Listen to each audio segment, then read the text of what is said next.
Өзіміздің қыста жапқан компоттарымызбен осындай мармелад жасауға болады. Магазиндегідей созылмалы мармелад емес, кәдімгі қолдан жасалған желатин қосылмағандықтан бұл өте жұмсақ, ауызға салса еріп кететіндей мармеладтың түрі болады. Мен бұны қазақша мармелад деп қойдым атын. Өйткені бұл кәдімгі магазиндегі созылмалы мармеладқа ұқсамайды. Магазиндегі мармеладымыз халал емес, ал біздің жасаған мармеладымыз халал болады. Видеоны соңына дейін көріңіздер. Егер маған тіркелмеген болсаңыздар, тіркеліп кетіңіздер. Екі түрлі компотпен жасайтын боламын. Біреуі персик, біреуі алмыр. Осындай агар-агармен жасайтынбыз. Агар-агар халал болып табылады. Агар-агарымыз балдырдан жасалынатын болғандықтан. Бізге керектілері су.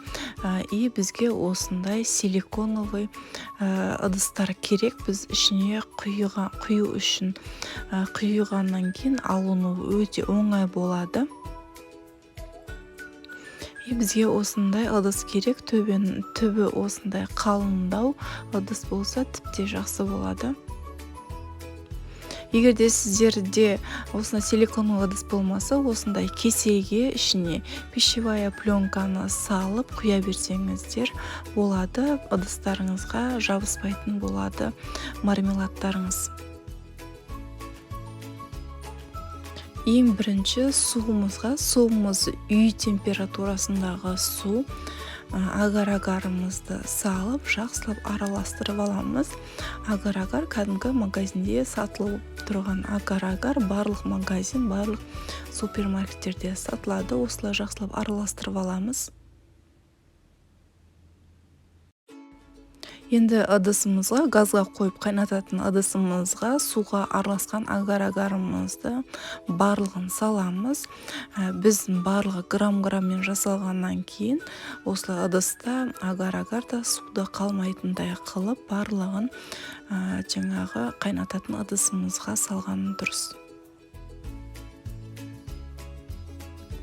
Газымыздың астын баяу қойып, 1-2 минут осылай агар-агарымызды әшейін жылытамыз. 1-2 минуттан кейін бірден компотымызды құямыз. Компотымызды құйғаннан кейін газымыздың астын кішкене көтеріңкіреп, біз компотымызды қатты емес, жай ғана қайнатамыз.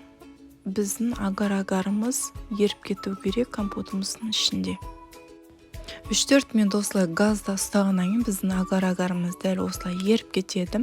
Біздің компотымыз қайнауға осылай аз ғана қалады. Сол кезде газымыздың астын өшіріп, компотымызды аламыз. Компотымызды бірден ыдысқа құймаймыз. 2 минуттай қойып қоямыз. Демі басылғанша, бетіндегі көпіршіктері кеткенше көпіршіктермен құйсаңыздар, мармеладтарыңыз көпіршік болып, яғни орталары томпайып қалатын болады.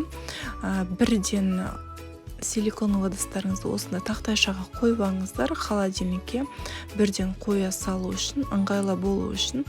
Содан кейін осылай ыдыстарымызға құйып болғаннан кейін холодильникке 10 минутқа қойып қоямыз.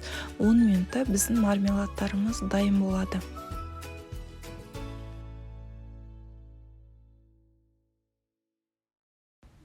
Персикпен жасалған компотымды холодильникке салып қойдым.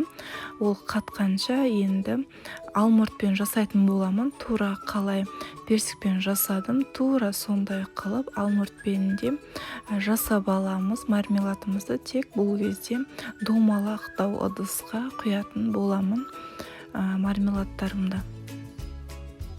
Мармеладтарымды холодильниктен алдым, екеуі 20 минут тұрды.